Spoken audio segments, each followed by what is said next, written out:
Hello and welcome to part 3 of our Depthkit live streaming series, which teaches you how to get Depthkit streams to appear live across various devices and networks. I'm Corey, and previously we covered the basics of local live streaming as well as sending a live stream over a local network. In this video, we'll send the Depthkit live stream using Unity's render streaming packages. This WebRTC implementation enables low latency, peer-to-peer streaming over local networks and the internet. Similar to live streaming over a local network, we will use a separate application to intercept the Depthkit live stream and send it over the network, but this time, that app will be something we build in Unity.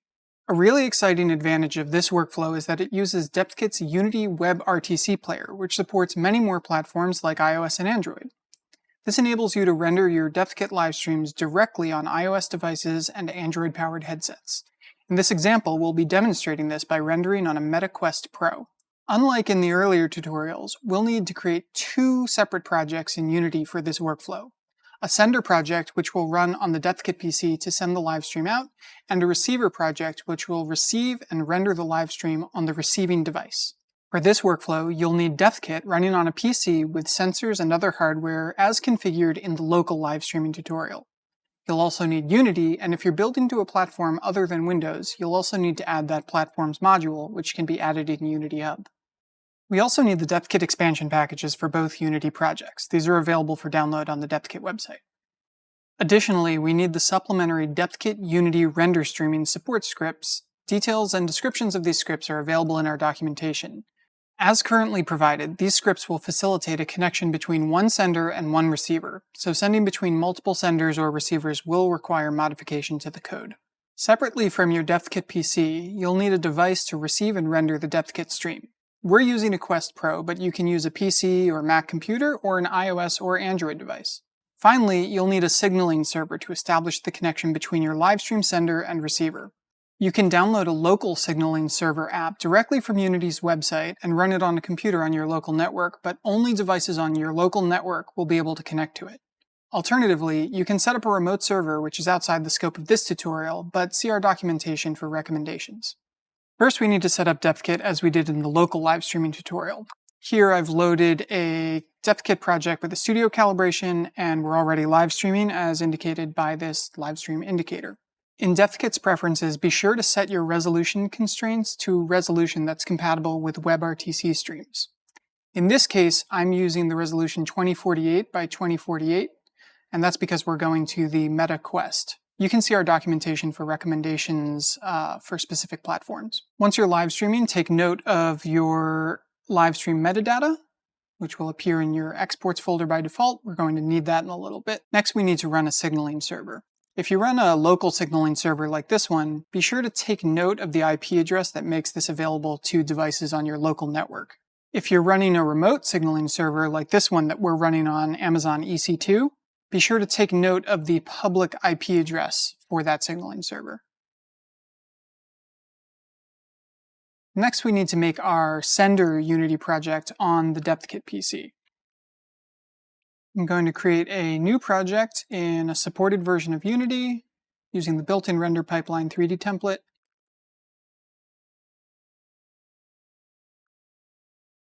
Now that we're in Unity, first we're going to add the render streaming packages to this project. In Package Manager, I'm going to click this cog and Advanced Project Settings and Enable Preview Packages. Next, I want to add the render streaming packages from a Git URL. To get this URL, you can go to Unity's documentation for render streaming, and this URL right here, copy that, add package from Git URL, paste, and add.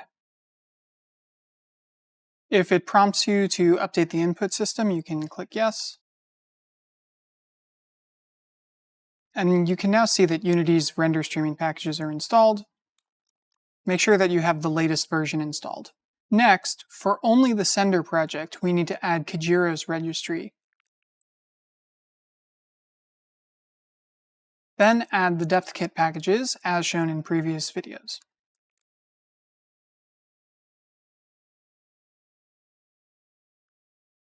Because in this example we're going to be receiving using a Meta Quest, I'm going to add the Depthkit Studio Lite renderer to pre-visualize what our Depthkit asset is going to look like on the receiving side. So now I have all of the Depthkit packages loaded that I need. In the project bin, add the Depthkit render streaming support scripts to your assets folder. And now we can grab the metadata in the Depthkit project folder's exports folder, drag that into our assets folder as well. And we want to create a render texture, and I'm just going to call this sender RT. With the render texture selected in the inspector, set the resolution of the render texture to match the dimensions or the resolution of the live stream that's coming out of Depthkit. That resolution can be found at the bottom of your metadata file. This live stream is 2048 by 2048. And set the depth buffer to no depth buffer. In the hierarchy, we're going to create two objects, one to build our Depthkit asset and the other to facilitate the WebRTC connection.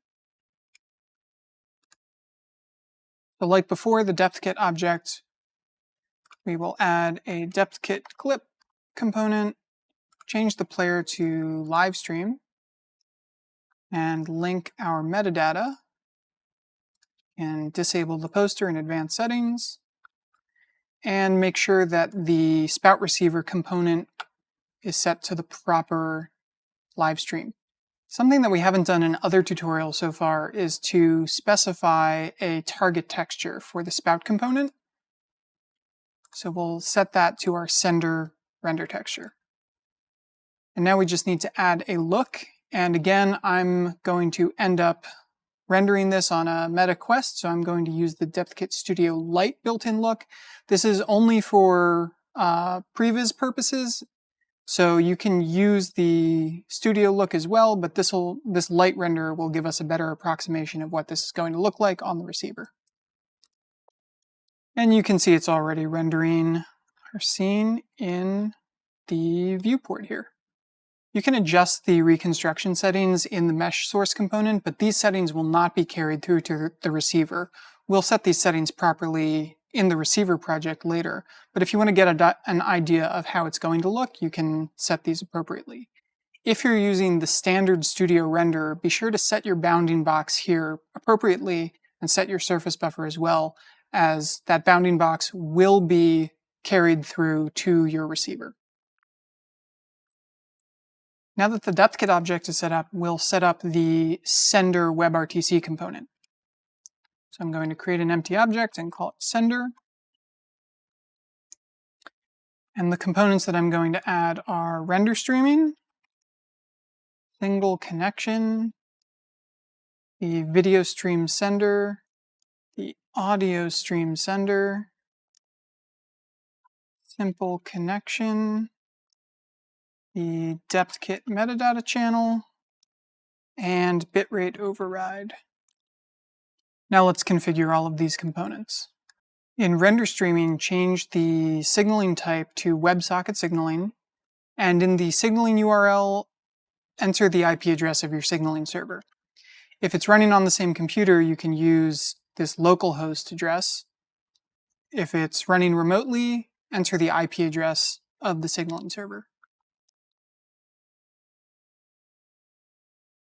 Make sure that the URL begins with the ws://. If it begins with HTTP, change it to WS. Under handlers, add an element and add the sender object's single connection. In the single connection component, we want to add 3 streams.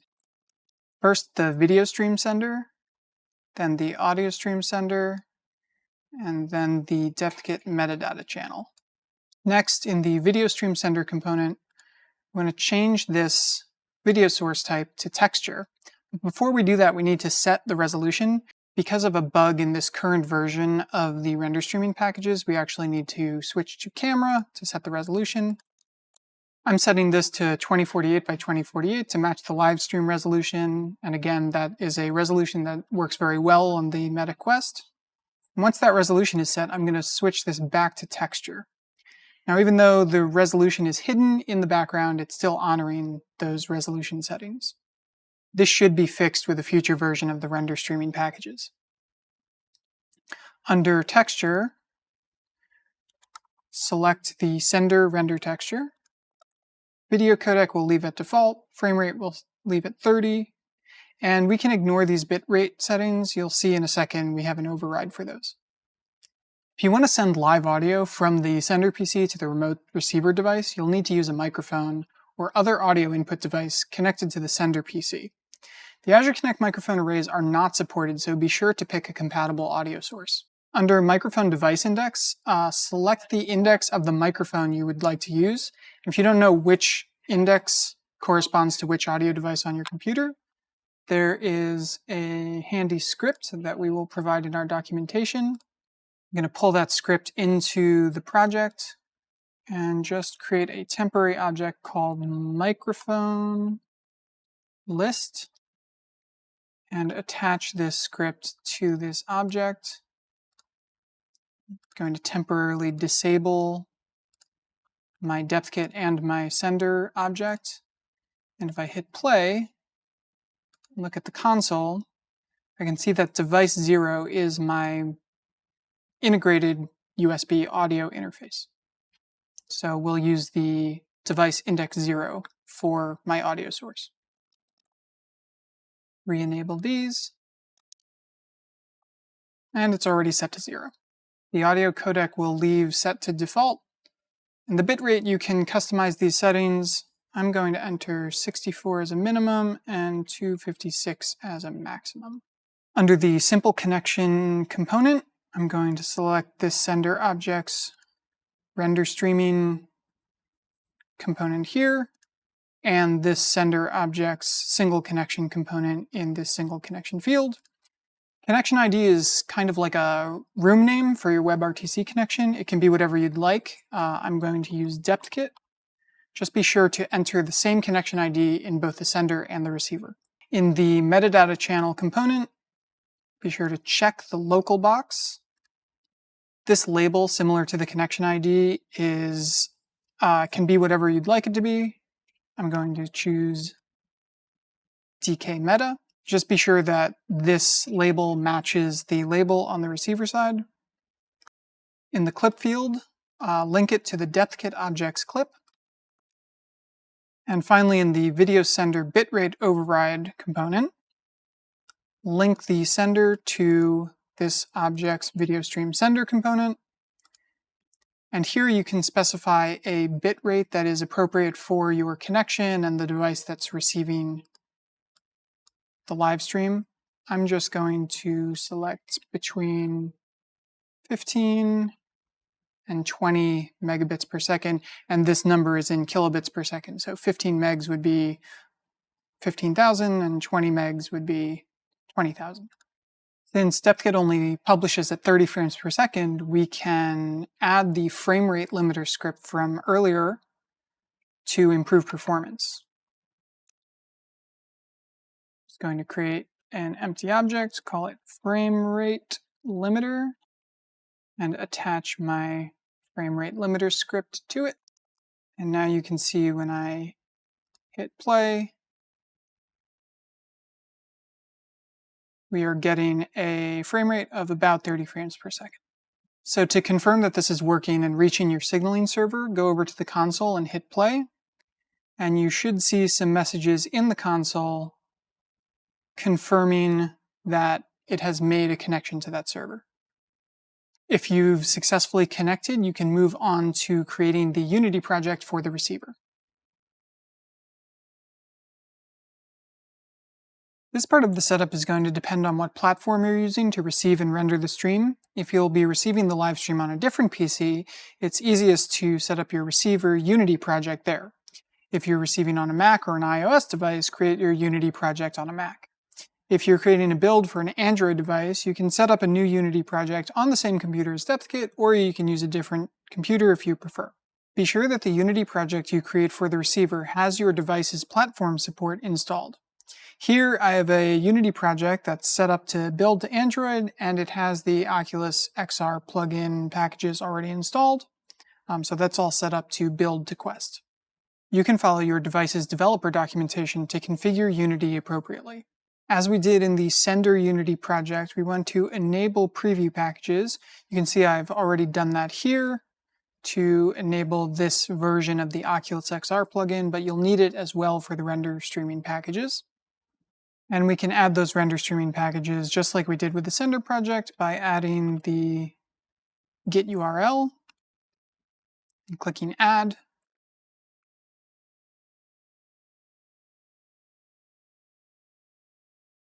And again, if you get this prompt to update the input system, you can click Yes.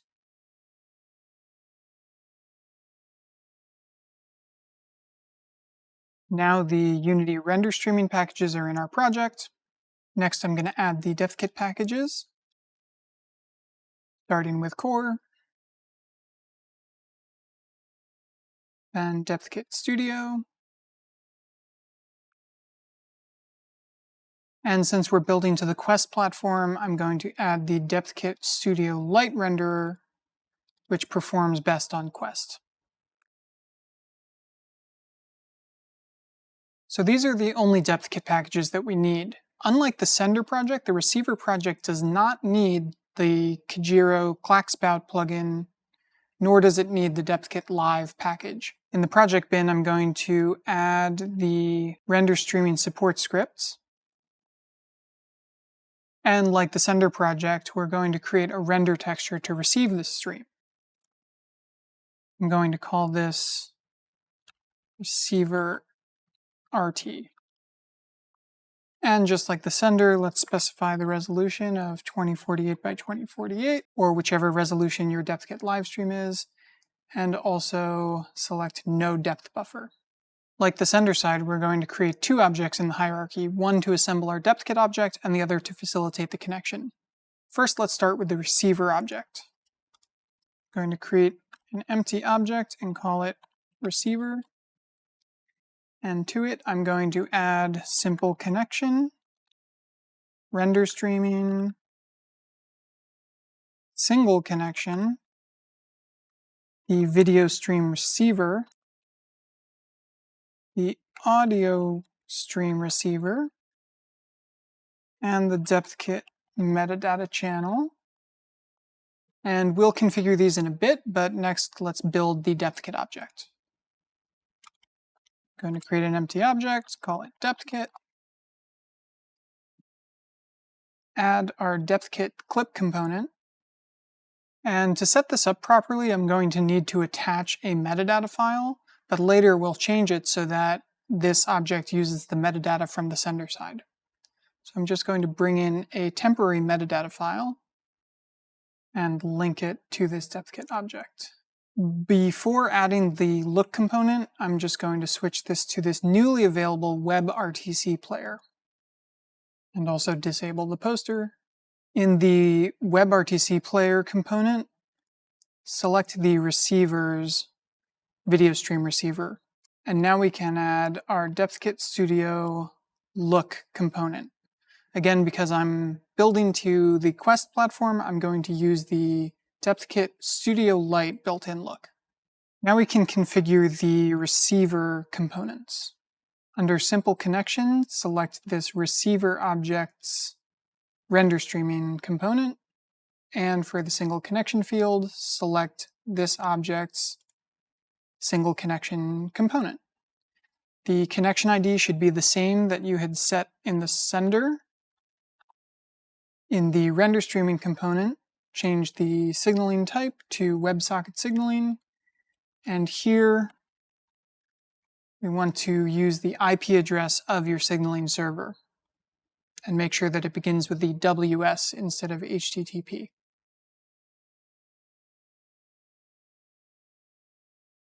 Under Handler, add one element and point it to this object's single connection component.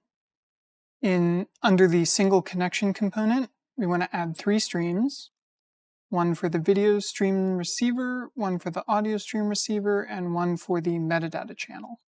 In the video stream receiver component, keep the render mode to render texture and select the receiver render texture that we generated and leave video codec set to the default.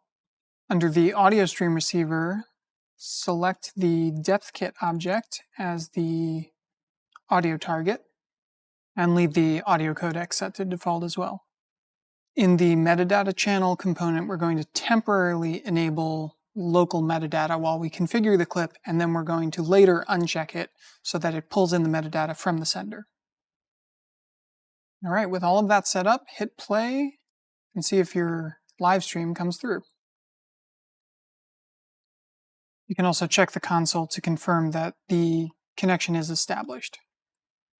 Very rarely, it's necessary to restart either the sender or the receiver to establish a connection. At this point, you can make any final adjustments to the mesh reconstruction settings, and if you're using the studio renderer, the bounding box and surface buffer as well.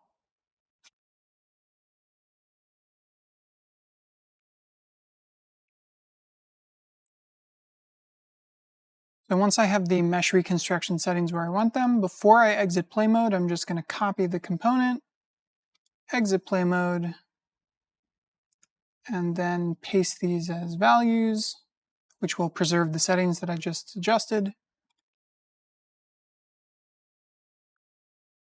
And although there's still some background geometry in this scene, we have some additional workflows that we'll publish on our documentation to get rid of background geometry in live streams. The last step is to just change this Depthkit metadata channel component to take the metadata from the sender. So I'm going to uncheck the local box here and type in the same label that we assigned in the sender project. And under clip, I want to select Depthkit, or whatever the name of your Depthkit object is. Click play to confirm that it still works. And now we're ready to build. Follow the documentation of your publishing platform to create an instance of the receiver for the hardware you'll be running it on. Once that's done, all you have to do is run the signaling server, then run the sender app on the Depthkit machine, and then run the receiver app on whatever device you're using to receive the Depthkit stream. One quick note about performance. The resolution of the Depthkit stream, the resolution of the sender render texture and WebRTC video sender can be scaled down for slower connections. This will obviously have an effect on quality, but it can help your stream perform better over slower or less stable connections. You may also be able to get a little bit better performance at the receiver by scaling down the receiver render texture resolution, and that obviously comes at the cost of texture and geometry fidelity. You can also play around with the bitrate using the bitrate override component that we were looking at in the sender project. Lower bit rates have the least latency, but they may introduce compression artifacts in the geometry and the texture. High bit rates introduce more latency and may cause some issues over slower connections. So starting with a bit rate around 15 or 20 megabits per second should be a good jumping off point, and then you can adjust accordingly for your connection. You can try different bit rates quickly by just exiting play mode in the sender project, adjusting the bit rate, and then immediately reconnecting while still leaving the receiver connected the entire time. With this done, you can send Depthkit live streams across the internet to any one of a variety of devices. You can expand upon this by modifying the Depthkit render streaming scripts to send one stream to multiple recipients or multiple streams via the same WebRTC connection, enabling bidirectional volumetric video calls. In the next and final video in this series, we'll show you how to broadcast your live stream over the internet to a large number of devices at once. So stay tuned, and thanks again for watching.